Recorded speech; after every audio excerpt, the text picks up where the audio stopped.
Bienvenue. Aujourd'hui, on se penche sur des écrits assez percutants, on peut dire, concernant un moment précis de l'histoire de Djibouti, le 8 mai 1999. Et ce qui est intéressant, c'est que ces textes ne parlent pas du tout d'une simple passation de pouvoir. Non, ils décrivent cette date comme la fermeture d'un piège. C'est fort comme image. Ah oui, c'est très fort. Et les extraits qu'on a utilisent d'ailleurs des mots comme pacte des ombres. On sent tout de suite qu'on n'est pas dans une analyse, disons, neutre. Exactement. Donc notre objectif, ça va être de décortiquer un peu cette perspective très critique, sans la juger, hein, mais juste essayer de comprendre ce que ces textes affirment, comment ils argumentent. Et ça commence d'emblée avec cette phrase choc. Ce jour-là, Djibouti n'a pas tourné une page, elle a refermé un piège. Ça pose le décor. Tout à fait. Et dès le début, le vocabulaire utilisé, piège, pacte, ombre, et on verra aussi trahison, ça marque une rupture nette avec un récit, disons, plus officiel. On est clairement face à une interprétation militante, accusatrice. Hmm. Donc notre travail ici, c'est d'analyser comment cette vision s'articule, quelles sont les critiques de fond et comment elles sont présentées dans le cadre de ce discours précis. D'accord. Alors, commençons par le cœur du sujet selon ces textes. Cette idée que le 8 mai 99, ce n'était pas une succession normale entre Hassan Gouled Abtidon et son neveu, Ismaël Omar Gueye, c'était une perpétuation. Qu'est-ce que ça veut dire perpétuation dans ce contexte? Mais la différence est vraiment cruciale pour comprendre la source. Une succession, ça pourrait suggérer un changement, peut-être une nouvelle dynamique. Mais en parlant de perpétuation, le texte veut marteler l'idée d'une continuité. Une continuité. Oui, une continuité profonde, que le système reste le même en fait, même si le visage change. L'idée que l'essence du pouvoir, ses buts, ses méthodes ne changent pas vraiment. Et les textes vont plus loin, ils personnalisent cette critique, n'est-ce pas? Ils font un lien très direct entre ces deux leaders et l'ancien pouvoir colonial. Oui, et c'est dit sans détour. Je cite deux chouchous du colon français, deux visages d'une même trahison. C'est une phrase clé qui résume leur thèse. Ah oui, quand même. Non seulement il y aurait continuité du pouvoir, mais ce pouvoir serait, selon eux, lié, voire même soumis à des intérêts étrangers, hérités de la colonisation. La trahison ici, elle semble double, contre le peuple et contre l'idée d'une vraie indépendance. Pour qu'on saisisse bien cette différence que fait le texte entre succession et perpétuation, on pourrait peut-être imaginer une monarchie. Le trône passe de père en fils, ce n'est pas juste un nouveau roi, c'est le système qui continue. Le texte semble utiliser cette logique, mais avec une charge politique très négative, en parlant même de dynastie étrangère. C'est une bonne analogie, oui. Ça souligne bien l'idée d'un pouvoir qui ne viendrait pas d'une légitimité populaire renouvelée, mais d'une sorte de droit acquis, familial. Et surtout, ce que la source ajoute, c'est que ce serait illégitime, car greffé au sommet de l'État. Greffé. Oui, le terme greffé est fort. Ça suggère quelque chose d'artificiel et qui n'est pas naturel au corps politique du pays qui a été imposé. Ce qui nous amène tout droit à cette fameuse expression le pacte des ombres. Clairement, le texte ne décrit pas une transition transparente ou démocratique. Qu'est-ce qui se cache derrière cette formule choc, d'après eux? Alors, le pacte des ombres, dans la logique de ces écrits, ça désigne un accord qui aurait été secret, conclu en coulisses, sans que le peuple soit consulté ou d'accord. L'ombre ici, c'est l'opposé de la lumière, de la transparence démocratique. D'accord. C'est donc un pacte vu comme illégitime par définition, parce qu'il est secret et parce qu'il irait contre les intérêts de la nation tels que la source les définit, bien sûr. Et qui seraient les acteurs de ce pacte, toujours selon la perspective de ces textes? Là-dessus, la source est très très claire. Elle dit que ce pacte lie, je cite encore, une famille non native, on comprend bien de qui il s'agit, aux vestiges du colonialisme. Hmm. Donc ça établit un lien direct entre la structure du pouvoir après l'indépendance et l'ancienne puissance coloniale. L'accusation, au fond, c'est celle d'une sorte de néocolonialisme, comme si l'indépendance politique n'était qu'une façade. Cette idée d'une indépendance en trompe-l'œil, ça semble être un thème récurrent dans les extraits. Comment est-ce que c'est développé? C'est développé avec des images assez fortes. Il y en a une qui est particulièrement parlante. Le colon avait changé de costume, mais pas de méthode. Ah oui, ça résume bien leur pensée. Oui, ça suggère que l'apparence a changé, le drapeau, une administration djiboutienne en titre, mais que les logiques profondes de domination, de contrôle, elles, seraient restées. Les méthodes ne sont pas détaillées, mais on comprend que ça sous-entend une manière de gouverner autoritaire qui servirait des intérêts extérieurs ou ceux d'une petite élite.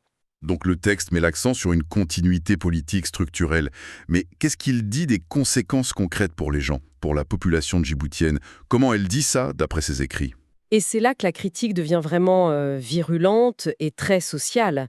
Le texte dresse un tableau avec un contraste énorme, une opposition brutale entre le sort du peuple et celui de l'élite au pouvoir. C'est-à-dire? D'un côté, il parle de l'insalubrité, la misère, l'humiliation comme le quotidien des gens. L'image est très crue, les enfants du peuple crèvent dans les bidonvilles. Oui, c'est très dur comme description. Et de l'autre côté? De l'autre côté, la source dépeint un monde de luxe, d'opulence pour cette famille et sa progéniture. Les mots utilisés sont le marbre, le champagne, l'arrogance. Le contraste est saisissant, en effet. Oui, et il est utilisé pour souligner non seulement une inégalité, mais une injustice profonde, une déconnexion totale entre les dirigeants et les dirigés, et l'arrogance mentionnée, ça suggère un mépris affiché pour la souffrance des gens. On sent une charge émotionnelle très très forte dans ces passages. L'objectif est clairement de révolter, non? Tout à fait. La façon dont c'est écrit, la rhétorique, ça vise à émouvoir, à mobiliser. Et ça culmine dans une phrase qui résume vraiment leur vision politique et morale. Ils n'ont jamais gouverné pour le peuple, ils ont gouverné contre lui. C'est une accusation extrêmement grave. C'est une inversion complète de l'idée de service public. Le pouvoir n'est pas seulement décrit comme indifférent, mais comme activement nuisible aux intérêts de la majorité. Et comment ces extraits relient cette situation sociale qu'ils décrivent? À l'histoire, à l'indépendance, au rôle du peuple là-dedans? Alors, le lien est fait par l'idée d'un sacrifice qui aurait été trahi. Le texte parle des autochtones, un terme choisi pour marquer l'opposition à la dynastie étrangère, qui aurait offert leur terre, leur sang, leur silence pour l'indépendance. Mhm. Selon la source, il aurait été vain. L'indépendance obtenue ne serait qu'un mirage. Un mirage. C'est très pessimiste comme vision. Comment ce mirage se manifeste concrètement d'après le texte? Le mirage, c'est l'illusion de la liberté. La source suggère que les chaînes visibles de la colonisation ont juste été remplacées par d'autres, plus subtiles, mais tout aussi réelles. C'est-à-dire? Celles des lois qu'ils voient sans doute comme injustes ou servant l'élite, celles des privilèges pour une minorité, et surtout celles du silence imposé par la peur ou la répression. Ces nouvelles chaînes, elles maintiendraient les gens dans une forme de soumission malgré l'indépendance officielle. Donc, si on résume le tableau que brossent ces écrits, c'est celui d'une société profondément divisée.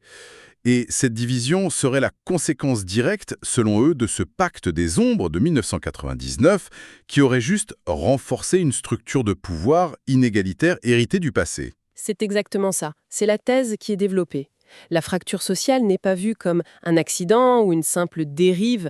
Non, elle est présentée comme le résultat logique, et même voulu, d'un système mis en place et maintenu pour le profit d'une élite au détriment de la majorité. Et le 8 mai 99, dans cette lecture, ce n'est pas le début du problème, c'est la consolidation, la fermeture d'un système qu'ils jugent illégitime depuis le début de l'ère postcoloniale. C'est un constat très, très sombre, presque sans espoir. Quelle est la tonalité finale de ces textes? Est-ce qu'il y a une porte de sortie envisagée? Malgré la noirceur du diagnostic, le texte ne finit pas sur une note de résignation complète. Au contraire, il se termine par une sorte d'avertissement, presque une prophétie. Ah oui. Il affirme, et je cite, « Mais l'histoire n'oublie pas, les mémoires s'aiguisent, et les voix des oubliés grondent sous la surface. » Les mémoires s'aiguisent, les voix des oubliés grondent. Ça suggère qu'il se passe quelque chose sous la surface, une résistance. Exactement. Le texte présente la situation non pas comme une fin en soi, immuable, mais comme une phase, qui pourrait être transitoire. Il y a cette idée que l'histoire a une mémoire, que les injustices subies ne s'effacent pas comme ça. La mémoire qui s'aiguise, on peut l'interpréter comme une prise de conscience qui grandit, une relecture critique du passé qui pourrait nourrir une contestation future. Et cette contestation, elle est présentée comme certaine, inévitable. Le ton est presque prophétique, oui, prophétique. La source exprime une conviction très forte. Elle dit que ce pacte maudit sera brisé et que les ombres se lèveront. Les ombres se lèveront. Ça fait écho au pacte des ombres du début. Tout à fait. C'est une image de renversement. Ce qui était caché, opprimé, finirait par sortir à la lumière. Et ça pose la question, du point de vue de la source évidemment, de la force potentielle de cette mémoire collective, de cette résistance populaire face au pouvoir en place. Bon, si on devait faire une synthèse rapide de la vision du monde présentée dans ces extraits, quels seraient les points essentiels? Comment cette source nous invite à lire les événements? En résumé, la perspective qu'offre ces textes est radicalement critique. Premièrement, elle rejette l'idée d'une transition légitime le 8 mai 99.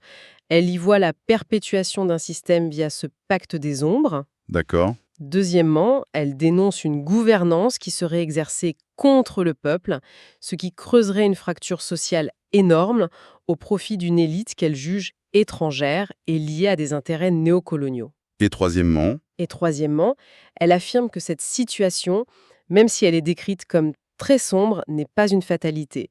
Elle postule que la mémoire des injustices nourrit une résistance latente qui finira par triompher. C'est du moins ce qu'elle espère ou prédit. une lecture très engagée donc, qui utilise un langage vraiment fort pour faire passer son message. Absolument. Et il faut vraiment garder ça à l'esprit. On a exploré ici une interprétation bien spécifique, une narration particulière des faits, celle qui est présente dans les documents qu'on avait. La force des accusations, la dramatisation, la vision assez manichéenne, le peuple contre l'élite corrompue, tout ça, c'est typique de ce genre de discours critique. Ce n'est pas une analyse historique neutre. Non, clairement pas. C'est un plaidoyer. Une dénonciation très virulente qui cherche à contester le récit dominant, le récit officiel. Et cette exploration d'une perspective aussi tranchée, ça m'amène à une dernière réflexion. Ces textes insistent beaucoup sur le pouvoir de la mémoire qui s'aiguise, des voix des oubliés qui grondent. Alors, ça nous amène à nous poser une question peut-être plus large. Au-delà de ce cas précis de Djibouti, tel que décrit ici, comment une contre-mémoire, une histoire vue par les oubliés, arrive-t-elle à se construire, à survivre, et parfois à défier un récit officiel bien établi pendant des années, des décennies? Quelle est cette dynamique entre la mémoire officielle et ces mémoires souterraines dans la façon dont une société se projette vers l'avenir?